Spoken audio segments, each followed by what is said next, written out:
Okay, welcome back to this training on web design.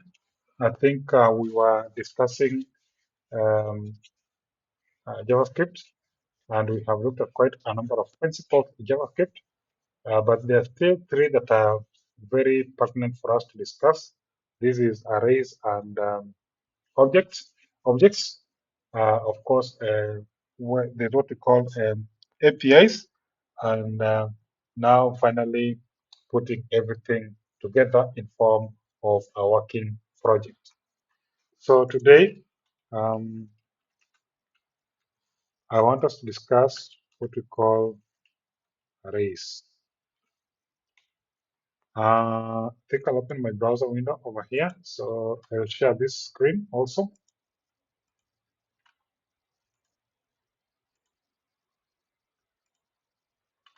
Perfect. I hope you're able to see my screen. Yes, I can see your screen. All right, so let's discuss arrays. So what are arrays? Arrays are data types that can hold more than one value at a time. So arrays are data types that can hold more than a single value at a time. A very classic example of what an array is, let's say, for example, you want to define 5 students. So to define 5 students,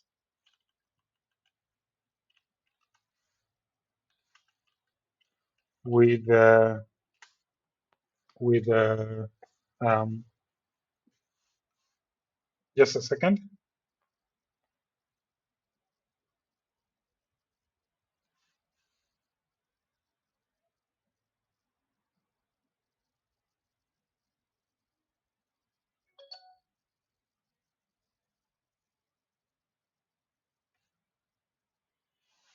So if you want to declare 5 students, you'll say something like const or let std1, isn't it? std2, std3, and so forth and so forth. So you might not know how many students they're going to be, but initially that's how you want to store them. Now, arrays will solve this problem because they will allow you to define only one variable. So they allow you to define a variable called student, and the student can take as many values as you possibly would want it to take. So I'll create a new file here, and I'll call it arrays.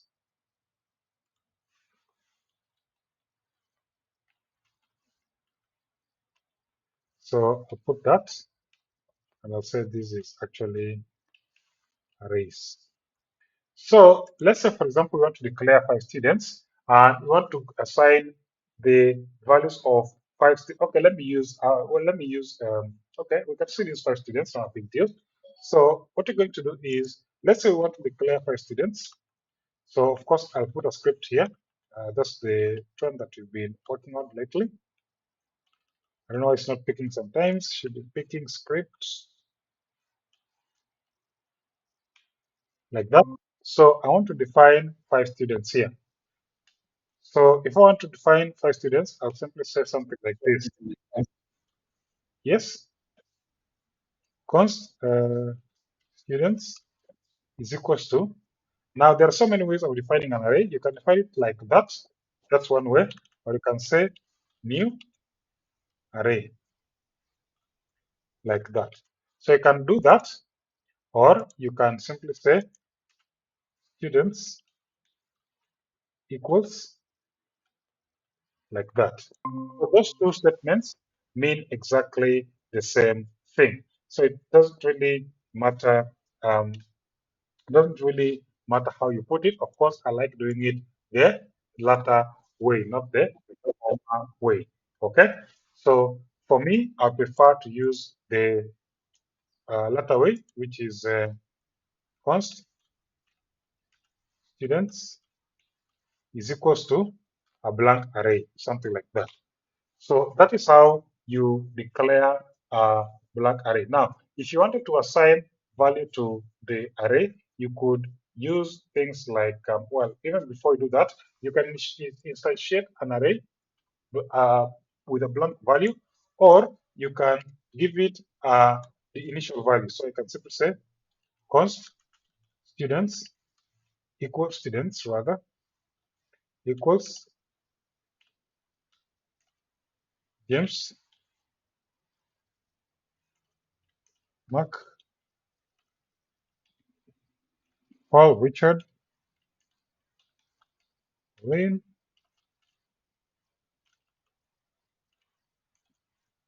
maybe Semilka, and Millicent. So this array has 5 elements. We call them elements. This is element 1, element 2, element 3, element 4, and element 5. So that's how you can declare and instantiate an array. Or still, you can declare it as a blank array, then you populate the values later on into the future. Now, how do you access the values in the array? To select the values, to access the values in an array, you will use an index. Now, remember, we say an array is indexed because this is index number 0, this is index number 1, this is index number 2, this is index number 3, and this is index number 4. So arrays are counted from index 0 all the way to n minus 1, which where n means the number of elements in the array minus 1 because you're starting at 0. So if I wanted to get the first name from the array, I could simply say something like this. Document dot write, and I'll simply say student 0. That will give me the first student. So again, I can go live here.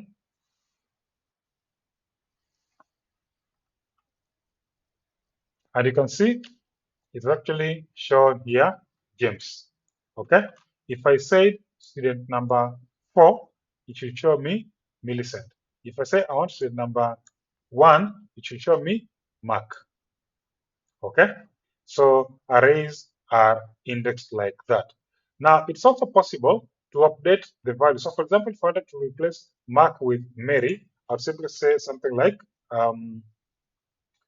students, which means it's number, Mark is 1. I want to replace it with Mary. Maybe I misspelled it. Now I want to correct it. I'll say Mary. And of course, now I can output student 1 again, so that you're seeing the difference. Well, I cannot put the entire array. I could simply say document.write students, the entire array. So you can see, first of all, I had Mary, then the entire array is now James, Mary, Pauline, and Millicent. So initially it was Mark, then I replaced it with Mary. Well, I could put Mary here with break. I mean, well, what did I replace it with? Oh, okay.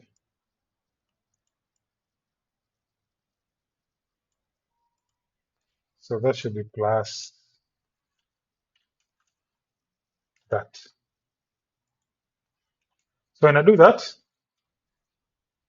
you'll see initially it was Mark. Actually, I can put the entire array first of all.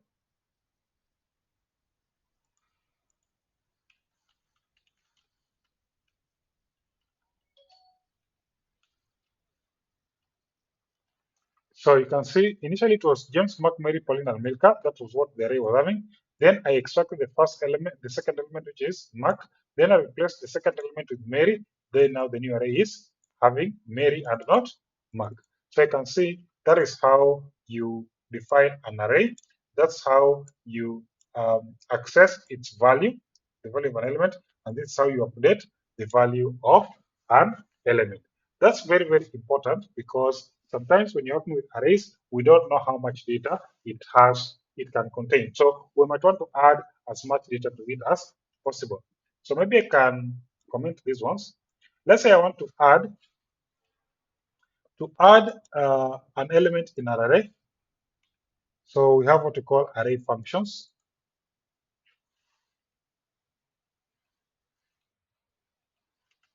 So array functions are the functions that help us to manipulate array, and one of them is push. So push will help us to add an element at the end of the array. So add element at the end of the array. So if you want to add something at the end of the array, use push. I'll give an example here. So if I wanted to add another name here and then here Richard, so I'll simply say the array name dot push. Then I put my name, for example. Then when I output that array, now you should be able to see it has 6 new elements, including my name at the end, because I have added my name using push. So to add at the element at the end of the array. How about if I want to add at the beginning of the array?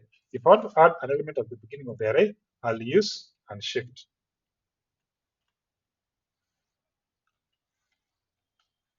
Unshift will add an element at the beginning of an array. Say I want to add something like Zachary at the beginning of this array. So what I'll do here is I'll simply say students dot unshift Maggie, something like that.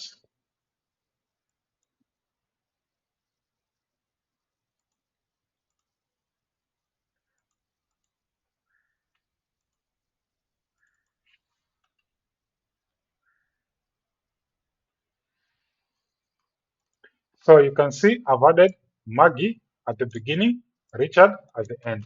So push adds at the end and shift adds at the beginning. So that's something that's very important. So if you wanted to to to to add an element, then you'd probably do something like that. How about if you wanted to add in the middle? Probably that is beyond the scope of this, but we'll probably use what we call spreaders to be able to spread this array, or you can split this array in multiple elements, then uh, cut the first portion uh, and shift, then combine with whatever you had cut. Either way, you should be able to add it in the middle. But again, that's beyond the scope of what we are learning here. It's a bit technical in that sense, but let's focus on what is within the scope of this course. So those are two array elements that you can work with. Then there's also pop. Pop will allow you to remove elements at the end of the array. If you want to remove an element at the end of the array, like I've added Richard, if I wanted to remove Richard, I could simply come and just comment this so that Richard is not added. So we end up with Millicent. So if I wanted to remove Millicent, I'll simply say array, which is students dot pop. For pop, you don't need to give it any parameters because pop by default removes the last element. You don't need to provide anything. So you can see initially I had Millicent. Now Millicent has been removed. I'm left with only Milka and the other names. And if you want to remove the first name, then you'd use shift. Shift removes the first element in an array. So if you want to remove the first element in the array, like Maggie over here, I can come here and simply say I shifted Maggie. Well, I can come and say unshift, or rather shift, and shift will add. But if I say shift, something like students dot shift,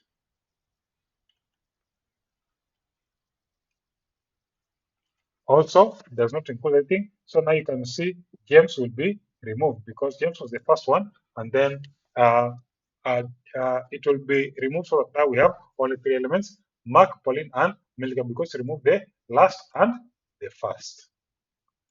Okay. The other thing we have, the other array method we have is length. And this length is very important because it will calculate for you counts array elements. It tells you to count the array elements. If I want to know how many elements are in the array, the length method will help me do that. So let me just mask this, and I can simply say here, document dot write, and I simply say the array.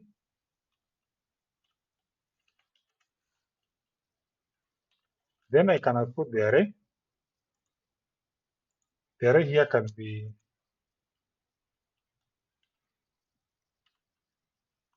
yeah, the array student has 5 elements. So you can see this is 1, 2, 3, 4, and 5. So length property here, length property of the array allows us to be able to calculate the number of elements in the array. Of course, that can help us to be able to output all the values in the array. So you could simply say something like this: for let I starts at 0 to I less than or equal to student's length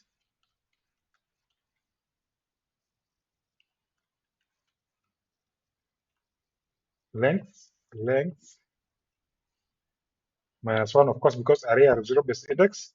Then you increment I by 1 like that. Then I'll decide what I want to do. I could simply say, what did I miss out on?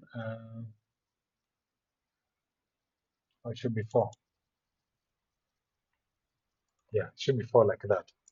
So what I want to do is, you can see now I am outputting names one by one. So I've started with James, Mark, Pauline, Milka, and Millicent. So it is actually allowing me to output the number of elements within the array. Okay, so again, that's very, very important. I can use a for loop to get from the 0 element of the array, which is 0, 1, 2, 3, 4. But then I'm counting students of length, which is 1, 2, 3, 4, 5 minus 1. So we said when you want to count the length of an array, because the 0 based index, you will take length minus 1. And that's very important. So length will calculate for you the number of elements within the array. Now, again, sometimes you might want to find where something is located inside the array. So for example, what index is containing the word Pauline? So if you want to find out the index position, you use what we call the index of. So to find out so we have what we call index of. Find position of an element in an array. So to find out the number of elements in an array, you use indexOf. So if I wanted to know where does Milka fall in the array, so I'll simply say uh, uh, name would be students dot indexOf. IndexOf is capital F. Maybe say Milka, something like that. Then I can console.log here, name. So here, the index of Milka is 3. So you can see this is 0, 1, and 3. So if I put mark,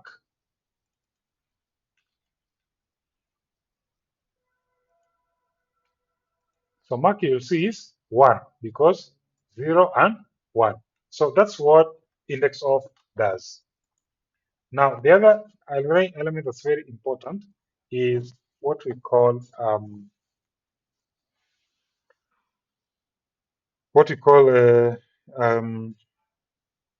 filter. Filter allows you to filter out elements in an array. So Let's say, for example, we wanted to wanted to remove anybody whose name is Paul, right? So we want to look for Pauline in this array, and we want to remove Pauline. So we use filter. So you can simply say something like this. So I'll mask this, and I'll simply say, I want to remove the name, the name uh, Milk Pauline, but I don't know the index of Pauline because it could be here. Next time it could actually be somewhere else, like here. So it may not be in the same place. So you want to just find the position of the element, then you remove it permanently. So how do you achieve that? Use the filter method. So what you could do here is you could say const filtered students will be equals to, I'll pick my students, then I'll say filter. Then how do I put? I'll simply say student,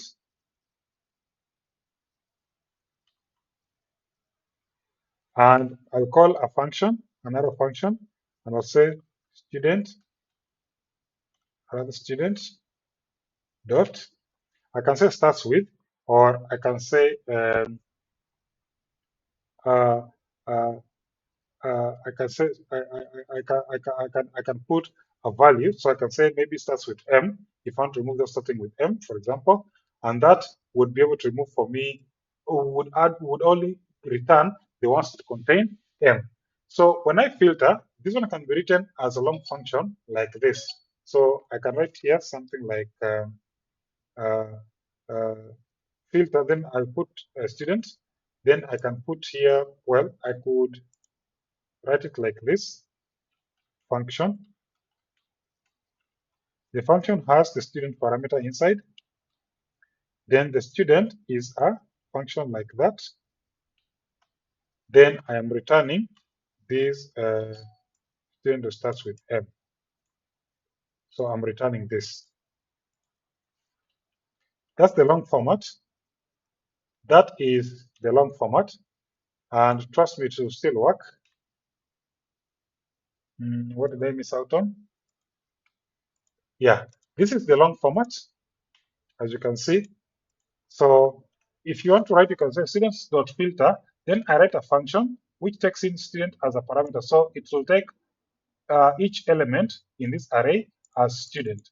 Then it will check if that student starts with M, or if I want an exact match, I can say it's equals to maybe something like so something like Mark.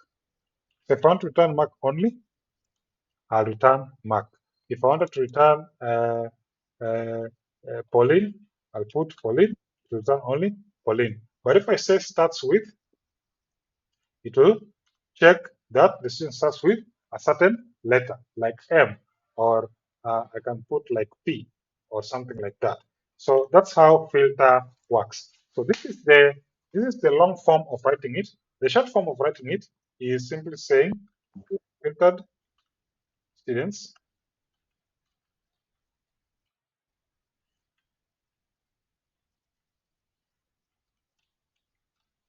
equals, I'll put students because it's only one variable.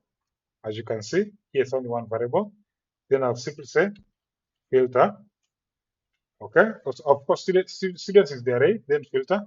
Then the student is only one variable. So the variable is only one, as you can see over here. So I don't need to put it in brackets. Then I can use a fat arrow. Then I'm using a fat arrow because this is a return value with a single element. I could simply just output this portion of the string here directly, like that. And those two statements mean exactly the same thing. So if I did that, then this statement and this one line over here, they mean exactly the same thing. So that's how filter works out. Okay. So how about if you wanted to sort? Because it's also possible to sort numbers, to sort an array.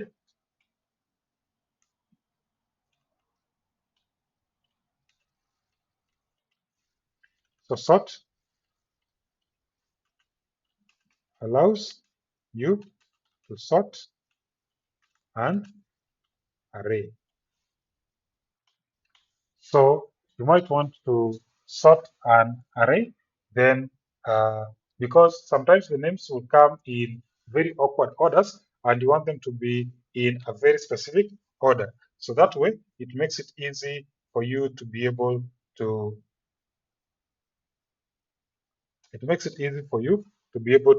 read the data in a manner that is okay. So let me give you a classic example. We have this array over here, and we want to not filter it, but rather we want to be able to sort it out so that now we are able to have the names in alphabetical order. So we could come here and say, we have declared the students over here, and we can simply come here and say students dot sort,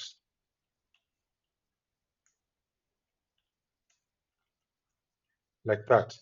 So sort of students, I can put it like that. So you can see now that what it does is that it has sorted for me the names of the student alphabetically from James to Mark. So if I was to add Abraham here, Brian here, Brian here,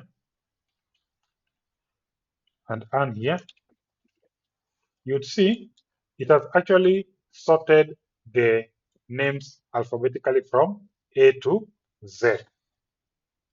That's fine, right? Now, there's only usually one problem when it comes to sorting numbers. Sorting numbers is where JavaScript draws the line.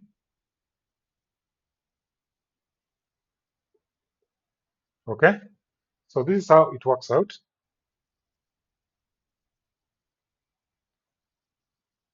So when you're going to sort numbers, what will happen is, let me just give you a classic example of how this would work out. If this was numbers, maybe say 1005, 201, 13, 1860, I have something like 5100, something like that. If I was to sort this array, you can see what it has actually done. Just hold on a second. Come in.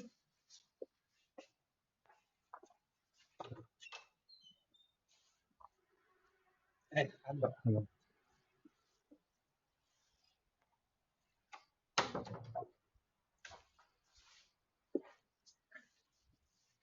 So you can see this is not going to sort it alphabetically. It's going to sort it based on how it looks alphabetically, not numerically. So for us to be able to sort these numbers as numbers, we have to use something like this. We'll simply say numbers.sort.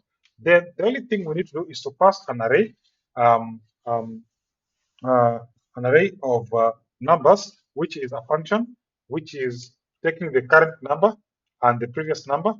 Then it checks if the current number is greater than the biggest number, like that, and we return it. Now, that way, it sorts it alphabetically, not alphabetically, but numerically. What this does is, this sort function takes in another function parameter, which is A and B. A is the current number, B is the previous number, and it checks if if A minus B is great, then it returns the numbers as sorted. If you wanted it the other way around, you do B minus A. So that way it will sort these numbers in the reverse order. So you can see that way it now sorts from largest to smallest. So when it comes to sorting out numbers, this is actually how you do it in JavaScript. Okay. Again, the other trick you could apply in JavaScript is to flatten the array.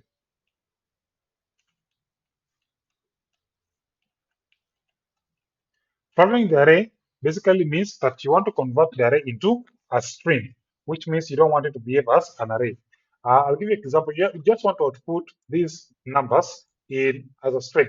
Well, of course, I know that you might attempt to put something like this. You can simply say document.write, Then sorted array, you simply say here is, you can add here the array itself. So that would still work, but it's only working because the browsers are allowing to do it. The correct way to do it would be to say students, then you say join. Join flattens the array. Then how do you want to join it?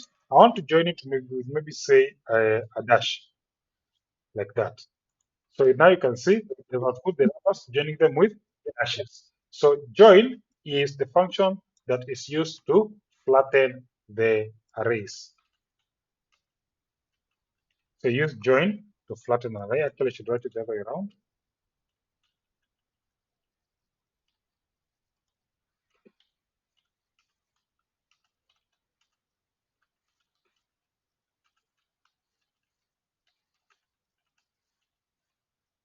Something like that. Okay. Now you can see arrays are very powerful data structures because they help you to carry or to operate more than one value. And in that case, you should be able to work with as much data as possible because now you don't have you're not constricted as to how many variables you can be able to define. You can define one variable and it even holds more than 1,000,000 records depending on the size of memory you have. Okay, Victor, are you there? Victor? Okay. Any question?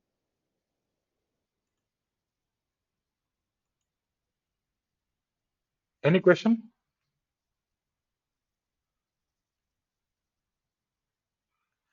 Um, I don't know. Should we look at spreaders?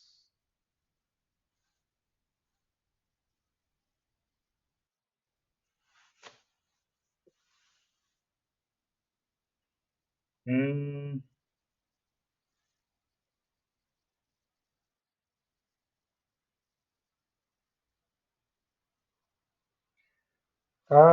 okay. I think spreaders are not a very good way of looking at it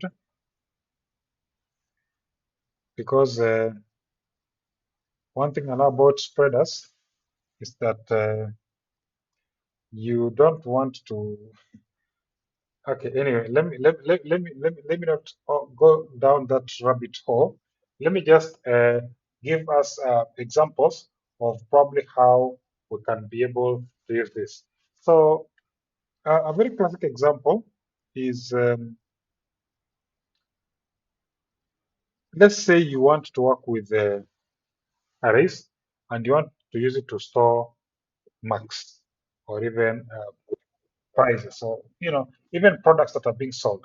You see, now what will happen is if you wanted to add items to an array, so I'll probably put something like this.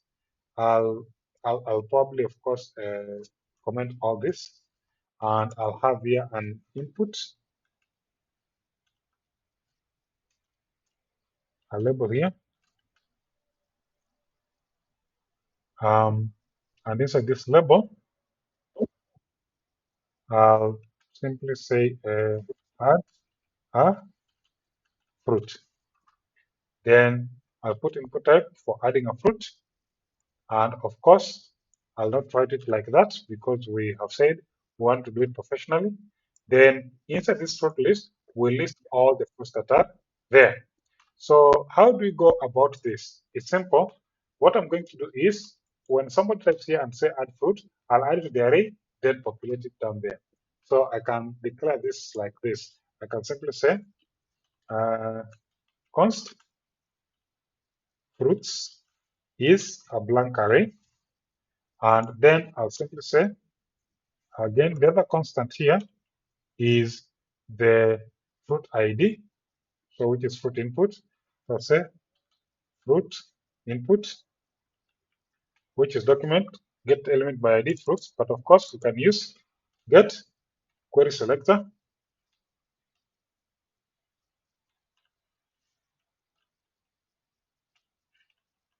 get query selector, not get query selector, but it is actually query selector. Then I'll use a hash. I'll use here also query selector because we want to use CSS. And then of course here I'll use a query selector and I'll say it's a button that doesn't have an ID. This button is not given an ID, but you can give it an ID and simply say add fruit button. So of course when you come here, you can change that to add fruit button so that they are consistent. Now when somebody clicks on this button, when somebody clicks on that button, I will add an event. When somebody clicks on that button, I'll add an event listener, which is in this particular case, click. So on the click, this is what's going to happen. Fruits will take whatever is fruit input dot value, which is here. Then of course it will push it to our fruit array, which is here. So there will be a fruit there. Then input value will be set to blank. Then of course the fruit is in HTML. I'm going to look through all the elements in the array, which is for I is equal to 0 to I is less than fruit.length minus 1, because that would be longer. It will actually give me an error if I left it out. So fruit was initially blank, then I put value to it, so it will have a length of 1, then length of 2, and so on and so on. Then I'll console log the list element, list item will be creating a list item. Then I'll take this fruit list and I'll append that fruit child to it. And that way, now I'm able to create fruits as I go by. So I can come here and I say apple, and I say add.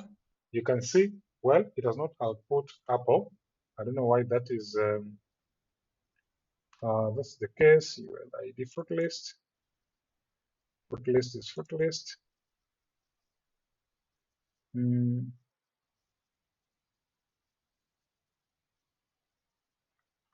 Well, sometimes creating these elements becomes a bit of a challenge. So what I'll simply do is to just do it manually by saying something like that. That's pretty straightforward. Then once I'm done with that, I'll simply say that, well, actually, that is, then this HTML, the HTML of this becomes,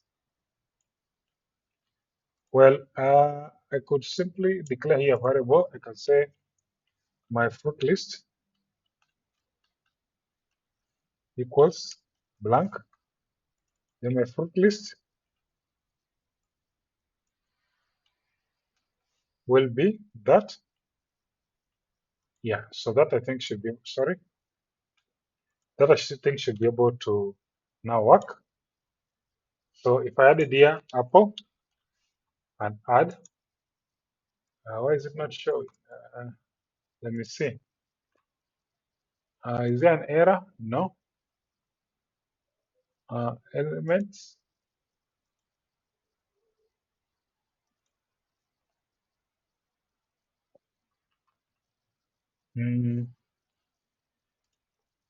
Let me see.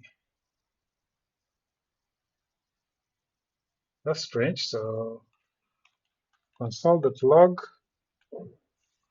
fruits, my fruit list.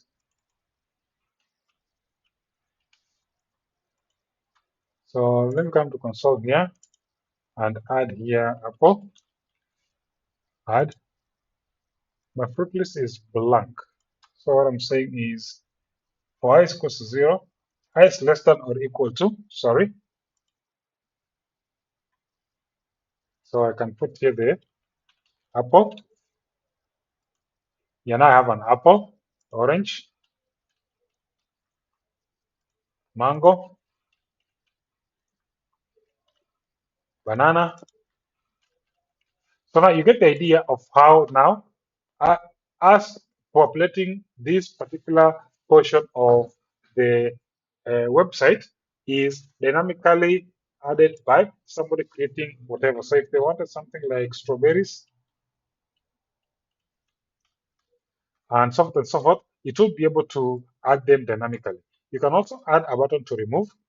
So I could simply add here a button for removing.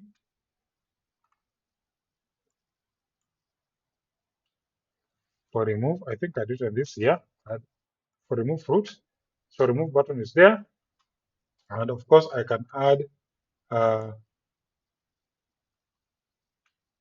let's add button. So I can add here remove fruit button. So for remove fruit button, I will pop up the fruit. Then of course I can now repopulate the list as I had wanted. Now this is AI working in the background, so it's trying to help me fill in the code. So don't worry about that. So if I had fruits here and say I have apple, mango, and oranges, and then say I wanted to remove them, I'll remove them from the verse. I'll remove orange, mango, and apple. So orange, mango, and apple. If I wanted to remove them the other way around, I'll simply say shift. So shift will remove from the top. So if I have here apples, oranges, and maybe say strawberries,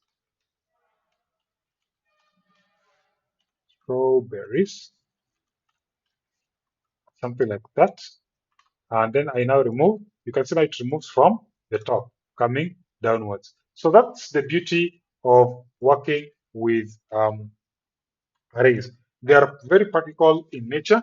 We're going to use it to create our calculator so that you're able to see really in practice how you would actually use an array in real life to uh, solve a very complex problem.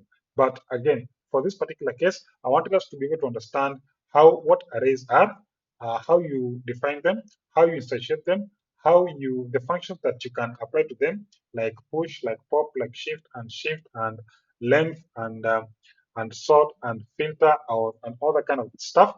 Then of course how you can be able to use it in practice. So that way, once you understand how arrays work, then next we're going to look at objects, because objects are now complex array. They are array of they can't be a single object or an array of objects, but you're going to see how that works out and what kind of problem that solves for us. Are we together?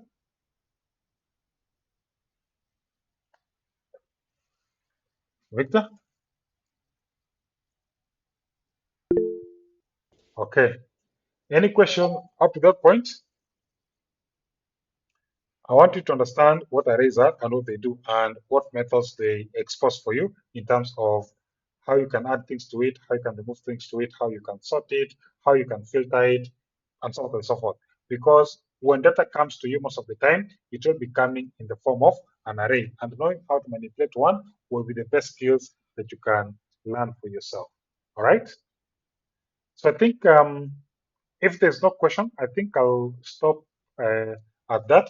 I'll probably try to get you some questions on arrays and how maybe try a few challenges here and there that you can be able to try out and see how far you can go with them. But tomorrow we'll probably look at objects and arrays of objects. Then I think these variable things, control structures things, and generally structures as far as variables are concerned, we'll leave them aside so that we focus on APIs and how we can use the APIs that JavaScript exposes for us. Okay?